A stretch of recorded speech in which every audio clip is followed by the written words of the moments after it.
अजमेर के अंतर्राष्ट्रीय पुष्कर मेले में पर्यटन विभाग और जिला प्रशासन की ओर से आयोजित मशहूर सिंगर कैलाश खेर के प्रोग्राम में बीती रात हंगामा हो गया। जी हां, जानकारी के अनुसार यह हंगामा वीआईपी ट्रीटमेंट देने को लेकर हुआ है। आपको बता दें कि पुष्कर में चल रहे अंतर्राष्ट्रीय मेले में गुरुवार को मशहूर सिंगर कैलाश खेर का सांस्कृतिक कार्यक्रम आयोजित किया गया था, लेकिन जिला प्रशासन की अव्यवस्थाओं के चलते कार्यक्रम हंगामे की भेंट चढ़ गया और कार्यक्रम में प्रवेश को लेकर लोगों और पुलिस में धक्का मुक्की हो गई। पवन अटारिया हमारे सहयोगी जुड़ गए हैं, संवाददाता जुड़ गए हैं, उनसे ज्यादा जानकारी ले लेते हैं। पवन, तस्वीर जो हम देख पा रहे हैं उसमें हम धक्का मुक्की देख पा रहे हैं, आखिर क्या हुआ इस कॉन्सर्ट में?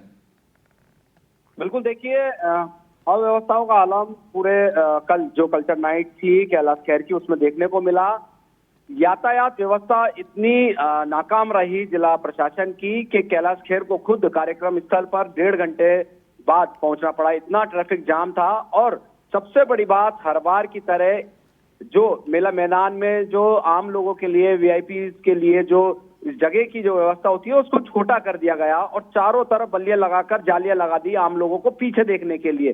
तो ऐसे में स्थानीय लोगों का आरोप था कि वीआईपी जो अधिकारी हैं, जो पुलिस अफसर हैं, जो प्रशासन के अधिकारी हैं, उनके बहुत ज्यादा करीबी जनप्रतिनिधियों के करीबियों को इतना आगे बैठा दिया, इतना वीआईपी पास देकर पूरी जगह इतनी घेर दी कि आम लोगों को ये कैलाश खेर दूर से भी नहीं दिख पा रहा था। तो ऐसे में जो लोग हैं वो वीआईपी सीट के पास जाना चाह रहे थे, करीब से देखना चाह रहे थे, इसलिए एंट्री करना चाह रहे थे।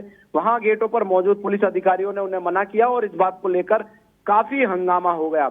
और हंगामा इस कदर हो गया, शायद सूचना भी आ रही है पुलिस ऑफिसर की एक जो सर्विस गन होती है वो भी इस हंगामे के दौरान कहीं गुम हो गई, जो देर रात तक सूचना मिली है कि वो नहीं मिली है। हो सकता है पुलिस अधिकारी भी जो संबंधित पुलिस थाना है पुष्कर का, उसमें एक एफआईआर दर्ज कराएं।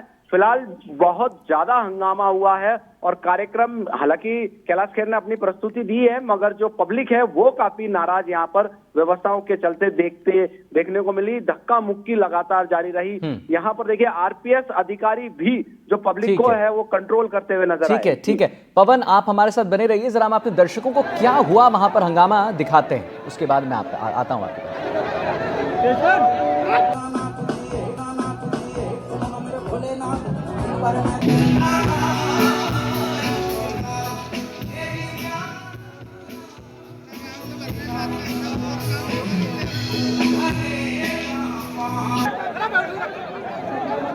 तो पवन, जैसा कि हम अपने दर्शकों को दिखा रहे हैं, पुलिस लोगों को खींच के निकाल रही है, हाथापाई हो रहा है। ये हंगामा जैसा आप कह रहे थे, तो क्यों हुआ है हंगामा? हमें ये भी जानकारी मिल रही है कि कुछ वीआईपी पास को लेकर हंगामा हुआ है।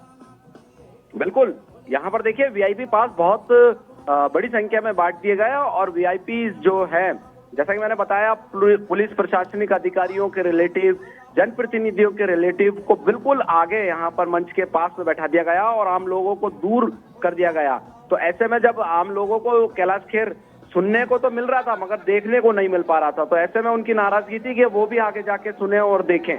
क्योंकि अमूमन होता है कि जो मेला मैदान होता है उसमें बहुत अच्छे से व्यवस्था रहती है, मगर इस बार जो वीआईपी के लिए बहुत कम सर्कल यहाँ पर कर दिया था, यानी कि जो जगह है उसका कम एरिया कवर किया था और पब्लिक के लिए बैरिकेडिंग लगाकर उस पर लोहे की जाली लगा, फिर में जो पब्लिक है, आम पब्लिक है, वो नाराज थी और सभी अंदर घुसने का प्रयास कर रहे थे, बैरिकेडिंग के अंदर पास से देखने का प्रयास कर रहे थे, जिन्हें पुलिस ने रोकने की कोशिश की और इस दौरान धक्का मुक्की और भगदड़ जैसा माहौल हो गया था। चलिए ठीक है पवन, बहुत बहुत धन्यवाद महत्वपूर्ण जानकारी देने के लिए। हम अपने दर्शकों को दिखा रहे हैं कि हंगामा कैसा हुआ। फिलहाल बढ़ते हैं अगली खबर की ओर। देखिए, नरेश मीणा की गिरफ्तारी के बाद भी आरएस एसोसिएशन ने अपनी पेन डाउन हड़ताल खत्म करने का ऐलान नहीं किया है। सुबह 9 बजे सीएम आवास पर भजनलाल शर्मा से प्रतिनिधिमंडल की मुलाकात होगी। एसोसिएशन के प्रदेश अध्यक्ष महावीर खराड़ी ने कहा है कि वार्ता के बाद ही आगे का फैसला लिया जाएगा। एसडीएम अमित कुमार चौधरी ने नरेश मीणा के खिलाफ 10 धाराओं के साथ एफआईआर दर्ज करवाया है। वहीं एफआईआर में नरेश मीणा पर कई गंभीर आरोप भी लगाए गए हैं। एसडीएम मालपुरा अमित कुमार चौधरी को मतदान बूथ पर थप्पड़ मारने और जान से मारने की धमकी देने के मामले में एसडीएम ने नगर फोर्ट थाने में नरेश मीणा के खिलाफ अलग अलग धाराओं में केस दर्ज करवाया है। सोमू आनंद हमारे साथ ज्यादा जानकारी के साथ जुड़े हुए हैं। सोमू, क्या है पूरा मामला, जरा हमारे दर्शकों को सिलसिलेवार ढंग से बताइए। 10 धाराओं के साथ एफआईआर दर्ज करवा दिया गया है। बिल्कुल देखिए 10 धाराओं में मुकदमा नरेश मीणा के खिलाफ दर्ज कराया है और ये बात होनी थी क्योंकि जैसे ही थप्पड़ की खबर जो है वो पूरे प्रदेश में फैली, आरएस अधिकारियों में भारी आक्रोश हो गया और उन्होंने ऐलान कर दिया था कि नरेश मीणा की गिरफ्तारी नहीं होती है तो वे पेन डाउन हड़ताल करेंगे, संपूर्ण राजकीय कार्यों का बहिष्कार किए हैं। कल उन्होंने किया भी, उसके बाद नरेश मीणा की गिरफ्तारी हुई दबाव में। फिर उसके बाद हालाँकि उन्होंने मुख्यमंत्री से भी मिलने की कोशिश की क्योंकि उससे पहले भी वो चीफ इलेक्शन ऑफिसर से मिल चुके थे, वहाँ अपनी बात रख चुके थे और उसके बाद मुख्यमंत्री से मिलकर के अपनी तमाम बातें कहना चाहते हैं। देखिए आरएस अधिकारियों की सुरक्षा से जुड़ी हुई जो माँग है, वो काफ़ी पुरानी माँग रही है और अब जबकि ये घटना हुई है, उसके बाद उस माँग को एक बार फिर से वो उठाना चाहते हैं, दोहराना चाहते हैं। ये बताना चाह रहे हैं कि जो उनकी पुरानी माँग है वो कितनी प्रासंगिक है, इसलिए कल भी उन्होंने मुख्यमंत्री से मिलने की कोशिश की, लेकिन कल मुख्यमंत्री उनसे नहीं मिल पाए। आज सुबह 9 बजे का वक़्त जो है वो दिया गया है, मुख्यमंत्री आवास में जाकर के वे मुख्यमंत्री से मिलेंगे, अपनी तरफ से अपनी बात कहेंगे और उसके बाद निश्चित रूप से संभावना इस बात की है कि उसके बाद जो पेन डाउन हड़ताल आरएस अधिकारियों की है, वह समाप्त हो जाएगी। चलिए ठीक है सोमू, बहुत बहुत धन्यवाद महत्वपूर्ण जानकारी देने के लिए।